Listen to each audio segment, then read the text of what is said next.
할렐루야, 안녕하십니까. 우리가 저번 주에는 죄에 대해서 배웠습니다. 바로 하나님의 아들들과 세상의 딸들이 함께 결혼하여 그 자식들을 낳았는데 그 자식들은 엄청나게 세상에서 유명한 사람들이 되었습니다. 그러나 하나님이 보시기에 그들은 아주 악한 사람이었고 그리고 그 죄가 그들로만 끝난 것이 아니라 온 세상에 관영하게 되었습니다. 여러분, 세상에 죄가 관영했을 때 어떤 일이 일어날까요? 세상이 더욱더 번창할까요? 겉으로 봤을 때 번창할 수도 있지만 하나님은 그것을 결코 내버려 두지 않으십니다. 하나님은 그 죄를 심판하십니다. 아니, 어떻게 사랑의 하나님이 죄를 심판하십니까? 자, 여기에 중요한 하나님의 속성이 있습니다. 하나님은 사랑의 하나님이시지만 하나님은 또한 공의의 하나님이십니다. 공의의 하나님은 무엇입니까? 공의라는 것은 죄를 용납할 수 없다라는 것입니다. 죄와 의는 양립할 수 없는 물과 기름 같은 관계인 것입니다. 만약에 하나님께서 죄를 용인하고 죄를 용납한다면 하나님의 공의가 성립되지 않는 것입니다. 하나님의 공의가 성립되지 않는다면 그것은 하나님이 아닌 것입니다. 그래서 하나님이 죄를 심판하시는 것은 하나님이 못된 하나님이 아니라 하나님은 공의의 하나님이시기 때문에 죄를 반드시 심판하셔야만 하는 것입니다. 바로 그것에 대해서 오늘 본문 말씀이 말을 하고 있습니다. 오늘 본문 말씀인 창세기 7장을 함께 보도록 하겠습니다. 창세기 7장 1절 여호와께서 노아에게 이르시되 너와 네 온 집은 방주로 들어가라. 얘가 이 세대에서 내 앞에 의로움을 내가 보았음이라. 들어간 것들은 모든 것의 암수라. 하나님이 그에게 명하신 대로 들어가매 여호와께서 그를 닫아 넣으시니라. 지면의 모든 생물을 쓸어버리시니 곧 사람과 짐승과 기는 것과 공중의 새까지라. 이들은 땅에서 쓸어버림을 당하였으되 홀로 노아와 그와 함께 있던 방주에 있던 자만 남았더라. 아멘. 자, 이 말씀을 짧게 하나하나씩 보도록 하겠습니다. 첫 번째 1절 보시면 여호와께서 노아에게 이르시되 너와 네 온 집은 방주로 들어가라. 네가 이 세대에 내 앞에서 의로움을 내가 보았음이라. 아멘. 자, 노아에게 하나님께서 말씀을 하고 계십니다. 자, 그런데 얘는 누굽니까? 노아죠? 네. 노아가 이 세대에 내 앞에서 의로움을 내가 보았음이라. 자, 내는 누구니까? 바로 하나님이죠. 하나님께서 뭘 보았습니까? 노아를 보았습니다. 바로 노아의 의로움을 보았다. 이렇게 얘기를 하고 계십니다.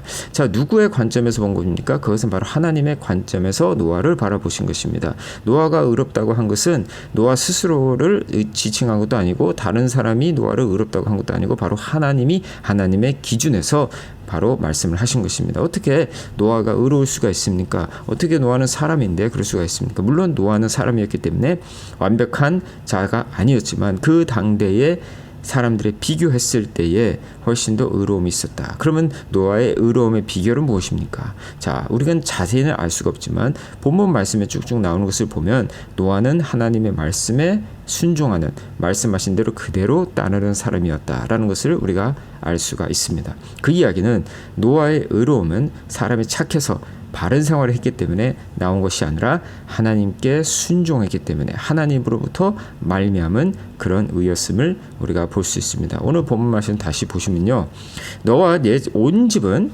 방주로 들어가라 하는데, 자, 얘는 여기서는 한 사람입니다. 한 사람 노아입니다. 노아가 이 세대에 내 앞에서 의로움을 내가 보았는데 너와 네 온 집은 방주로 들어가라. 자, 그럼 온 집이 몇 명이죠? 7명이죠. 도합 8명이었죠. 그러면 이 7명도 의로운 사람이었습니까? 그렇게 나와 있지 않습니다. 보면은 노아 혼자서 내 앞에서 의로움을 보았다. 그러면 노아 한 사람만 의로웠는데 어떻게 이 7명이 방주에 들어갈 수가 있었을까요? 자, 그것은 노아 한 사람의 의로움을 인하여 이 가족이 그 축복을 누리게 되었다라고 우리가 유추를 할 수가 있겠죠. 자, 그러면은 이게 노아 때문에 이들도 같이 함께 이 구원의 방주에 올라갔다라고 볼 수가 있겠죠. 자, 그러면 이 개념에 대해서는 잠시 후에 다시 한번 찾아와서 살펴보도록 하겠습니다. 자, 16절 보시면 들어간 것들은 모든 것의 암수라. 하나님이 그에게 명하신 대로 들어가매. 자, 하나님이 노아에게 명하신 그대로 다 들어갔죠. 그리고 나서 여호와께서, 자, 중요합니다. 여호와께서 그를 닫아 넣으시느라. 그가 뭡니까? 방주죠. 방주의 문을 주님께서 직접 닫으셨다라고 오늘 본문 말씀이 이야기를 하고 있습니다. 자, 이 이야기는 무엇입니까?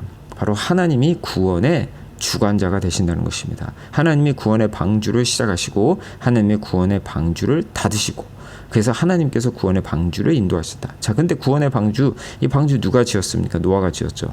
노아의 머리에서 나온 것입니까? 아니죠. 하나님이 주신 지혜를 가지고 그대로 따라해서 방주를 만든 것뿐입니다. 자, 그렇다면 이 방주의 디자인은 하나님이 하시고 방주의 문도 하나님이 닫으시고 처음과 끝과 모든 것을 하나님이 다 주관하고 계신 것입니다. 바로 하나님이 구원의 주관자이시다라는 뜻이죠. 하나님이 구원을 시작하시고 하나님이 구원을 끝내시고 하나님께서 구원의 모든 것을, 모든 시종 일관을 주관하고 계시는 것이 바로 하나님의 진리요 구원의 진리다라는 것을 우리가 오늘 본문 말씀을 통해서 알 수가 있는 것입니다. 자, 다시 한번 또 이제 23절에 보시면요, 지면의 모든 생물을 쓸어버리시니 곧 사람과 짐승과 기는 것과 공중의 새까지라. 이들은 땅에서 쓸어버림을 당하였으되 홀로 노아와 그와 함께 방주에 있던 자만 남았더라. 자, 이 구절이 시사하는 바가 보니까, 자, 다시 한번 말씀드리지만 죄의 심각성입니다. 사람들이 다 쓸어 내려갔어요. 아니, 어떻게 하나님이 그럴 수가 있죠? 이 사람들이 전부 다 죄인이니까 다 쓸어 버려야 되는 것이죠. 어떻게 보면. 왜? 바로 그것이 공의의 하나님이기 때문에. 하지만 그럼에도 불구하고 그 안에 은혜가 있었습니다. 뭡니까? 그 은혜는 바로 노아와 그와 함께 있던 자들이 방주에 있던 자들이 남았더라. 한마디로 살아남았다는 것이죠. 한마디로 구원을 받았다라는 뜻입니다. 바로 우리는 아무리 영적으로 암흑의 그런 세상을 살고 있다 할지라도 희망을 버리지 말아야 될 것은 하나님이 구원하시는 사람이 있다라는 것이죠. 자, 엘리야가 바알의 선지자들을 무찌르고 이사벨 앞에서 도망갈 때 뭐라고 합니까? 나만 남았나이다. 근데 하나님 뭐라고 합니까? 바알에게 무릎 꿇지 아니한 7,000명이 있다고 합니다. 바로 암흑 같은 시대에도 하나님은 구원하시는 하나님이시라는 것을 우리가 반드시 기억을 해야 되는 것이죠. 자, 그런데 또 중요한 것이 무엇입니까? 누가 구원을 받았죠? 방주에 있는 사람만 구원을 받았습니다. 그 얘기는 무엇입니까? 구원의 방법이 무엇이었죠?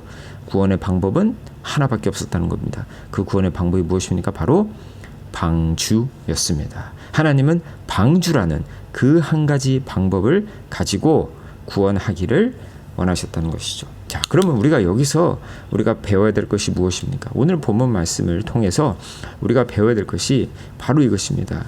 바로 우리는 이 구원의 방주, 그리고 노아를 통해서 예수님을 바라봐야 되는 것입니다. 아까 1절 말씀에 뭐라고 나와 있었습니까? 노아 한 사람만 의로웠는데 나머지 7사람들도 구원받았다는 것은 노아를 인하여, 노아 때문에 구원을 받은 것인데, 바로 의로운 자가 누구입니까? 노아도 사람이었죠. 하지만 진정 100% 의로운 자는 바로 예수 그리스도인 겁니다.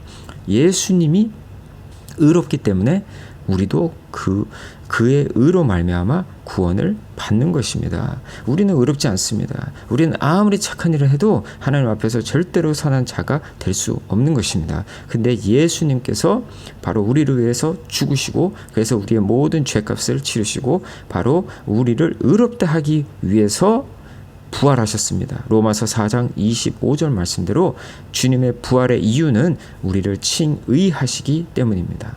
바로 공의의 하나님을 기억하시기 바랍니다. 공의의 하나님은 반드시 죄를 심판하셔야 되는 것이 공의인데, 그 심판에 불구하고 우리가 살아남기 위해서는 칭의가 되어야 되는 것입니다. 그 칭의라는 것은 우리의 죄가 씻어지고 우리가 의롭게 되어야지만 그것이 칭의가 되는 것이고, 그래야지만 구원을 받는 것인데, 우리의 힘으로는 절대로 칭의를 받을 수가 없어요. 우리의 착한 행위로는 절대로 우리가 의로워질 수 없는데, 바로 의로우신 예수 그리스도께서 우리의 죄를 짊어지시고 죽으시고, 그 의로우신 예수 그리스도께서 우리를 위하여 다시 살아나심으로 말미암아 우리를 의롭다고 하신 것입니다. 우리가 잘한 우리의 행위가 아닌 예수 그리스도의 행위로 인하여, 예수 그리스도의 부활로 인하여 우리가 구원을 얻게 되는 것입니다. 예수님 때문에 구원받는 겁니다. 바로 그것을 우리가 반드시 기억을 해야 되는 것이죠. 그리고 두 번째로 바로 구원의 방법이 무엇이었습니까? 방주였습니다. 방주 외에는 구원의 방법이 없었던 것입니다. 하나님께서 그렇게 정하신 것입니다. 아니, 여러 가지 구원의 방법이 있으면 얼마나 좋을까요? 불교도 있고 이슬람에도 있고 다른 종교에도 있으면은 이 기독교만 하지 않지 않겠습니까? 그렇지 않다는 것입니다. 바로 구원의 방법은 오직 예수 그리스도만이라고 하나님께서 우리에게 예수님만을 구원의 방법으로 주신 것입니다. 사도행전 4장 12절 말씀처럼 이 하늘 아래 구원받을 만한 다른 이름을 우리에게 주신 일이 없다고 하십니다. 나는 길이요 진리요 생명이니 나로 말미암지 않고는 아버지께로 갈 자가 없느니라. 요한복음 14장 6절의 말씀처럼 오직 예수 그리스도만이 구원의 방법인 것입니다. 그렇다면 우리가 그 구원의 방법인 예수 그리스도께 무엇을 해야 되는 것입니까? 바로 예수 그리스도 믿어야 되는 것입니다. 예수 그리스도께로 가야 되는 것입니다. 그렇지 않고서는 절대로 구원받을 수가 없는 것입니다. 그리고 우리는 이 예수를 증거해야 되는 것입니다. 구원의 방법이 예수밖에 없는데 그러면 예수를 증거해야지 뭘 증거하겠습니까? 그리고 우리가 사랑하는 사람들이 지옥에 가고 있는데 그들을 구원할 수 있는 방법은 오직 예수 그리스도밖에 없는데 그 예수 그리스도를 증거하지 않고 우리가 무엇을 하겠습니까? 그래서 반드시 우리는 예수 그리스도만을 증거해야 될 줄로 믿습니다. 자, 그런데 하나님께서 방주의 문을 닫으셨습니다. 근데 방주의 문을 닫기 전과 그리고 모든 이들이 다 들어가고 난 그 기간이 있었습니다. 7일의 기간이 있었습니다. 그 7일의 기간의 이유가 무엇이었습니까? 아마도 하나님께서 기회를 주신 것이 아닐까 싶습니다. 자, 그런데 구원의 그 기간은 정해져 있다는 것입니다. 하나님께서 방주의 문을 닫으면 더 이상 방주로 들어갈 수 있는 길이 없다는 거예요. 방주만이 구원의 길인데 그 기회가 끝이 있다는 것입니다. 마찬가지입니다. 지금은 구원의 때입니다. 지금은 하나님께서 팔을 벌리고 더 많은 사람들이 회개하고 더 많은 사람들이 구원받기를 원하시는 그 마음을 가지고 디모데전서 2장 4절 베드로후서 3장 9절 말씀처럼 하나님의 마음을 가지고 기다리고 계시는 것입니다. 하지만 하나님께서 영원히 기다리고 계시지는 않는다는 것입니다. 반드시 마지막이 있다는 것입니다. 하나님께서 구원의 방주를 닫을 때가 있다는 것입니다. 닫고 나서는 더 이상 아무리 믿고 싶어도 믿을 수가 없고 예수님께 오고 싶어도 올 수가 없는 것입니다. 그렇기 때문에 지금 이때에 더 늦기 전에 구원의 방주의 문이 닫히기 전에 우리는 반드시 나가서 복음을 증거해야 될 줄로 믿습니다. 그래서 더 많은 사람들이 예수 그리스도를 믿고 주님 앞에 돌아와 회개하고 그리고 주님의 자녀로서 구원받는 그런 구원의 역사가 일어나야 될 줄로 믿습니다. 함께 기도하겠습니다. 하나님 아버지 감사합니다. 우리에게 구원의 방주를 주신 것 감사합니다. 바로 구원의 방주는 예수 그리스도이심을 믿습니다. 아버지 하나님 오직 예수 그리스도만이 구원의 방법이요. 또 아버지 하나님 이제 방주의 문이 닫힐 때가 얼마 남지 않은 것을 우리가 깨닫고 더욱더 진전하여 아버지 하나님 주의 복음을 땅까지 증거할 수 있도록 주님 축복하시고 인도하여 주시옵소서. 아버지 하나님 노아가 주님께 아버지 하나님 순종한 것처럼 우리도 온전히 주의 말씀에 순종하는 주님의 의로운 백성들이 될 수 있도록 인도하여 주시옵소서. 모든 영광 주님께 돌려오며 예수 그리스도의 이름으로 기도드렸습니다. 아멘.